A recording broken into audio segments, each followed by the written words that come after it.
सरकारकडून कुटुंब पेन्शनसाठी नवीन नियम जारी आहेत.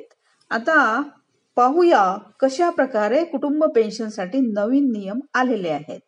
आता फॅमिली पेन्शन रूल्स मीन्स केंद्र सरकारकडून कुटुंब पेन्शनसाठी नवीन नियम निघालेले आहेत. आता मुलांना वडिलांची पेन्शन कधी मिळणार याबाबत आपण या व्हिडिओमध्ये पाहणार आहोत. तर चला पाहूया नवीन नियम. तर केंद्र सरकारने कुटुंब पेन्शन बाबत नवीन नियम केले आहेत, जेणेकरून सरकारी कर्मचारी किंवा पेन्शनधारकाच्या मृत्यूनंतर त्यांच्या कुटुंबाला मिळणाऱ्या पेन्शन बाबत कोणताही गोंधळ होऊ नये. विशेषतः ज्या प्रकरणांमध्ये कर्मचाऱ्याला 2 किंवा अधिक पत्नी असतात, अशा प्रकरणांमध्ये पेन्शनवरून अनेकदा वाद निर्माण होतात आणि लोकांना न्यायालयात जावे लागते. आता सरकारने स्पष्ट केले आहे की पेन्शनसाठी कोण पात्र असेल, विशेषतः जोडीदाराच्या मृत्यूनंतर मुलांना कोणते अधिकार असतील. या नियमांमुळे पेन्शनच्या गरजांशी झुंजणाऱ्या प्रत्येक कुटुंबाला दिलासा मिळेल. पेन्शन आणि पेन्शनधारक कल्याण विभागाने केंद्रीय नागरी सेवा नियम 2021च्या नियम 50 अंतर्गत नवीन मार्गदर्शक तत्वे जारी केली आहेत. आता या नियमांनुसार सरकारी कर्मचारी किंवा पेन्शनधारकाच्या मृत्यूनंतर पेन्शन प्रथम त्यांच्या विधवा किंवा विधूर कायदेशीर जोडीदार यांना जमा होईल.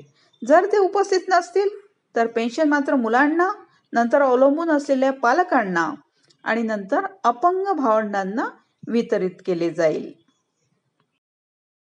आता जर एखाद्या कर्मचाऱ्याला 2 कायदेशीर पत्नी असतील तर काय?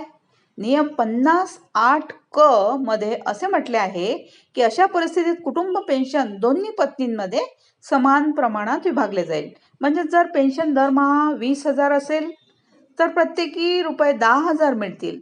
जर एका पत्नीचा मृत्यू झाला किंवा कोणत्याही कारणास्तव ती अपात्र ठरली तर तिच्या मुलांना त्यांचा वाटा मिळेल. आता मुलांसाठी हा एक मोठा दिलासा आहे, कारण पूर्वी असे खटले अनेकदा न्यायालयात जात असत. शिवाय सरकारने स्पष्ट केले की विधवा किंवा विधूर म्हणजे फक्त कायदेशीररित्या विवाहित जोडीदार. जर एखाद्याने दुसरे लग्न केले असेल परंतु ते कायदेशीररित्या वैध नसेल तर दुसरी पत्नी पेन्शनसाठी पात्र राहणार नाही. उदाहरणार्थ, जर एखाद्या कर्मचाऱ्याने पहिले लग्न संपुष्टात न आणता पुनर्विवाह केला तर हे हिंदू विवाह कायदा 1955च्या विरुद्ध आहे.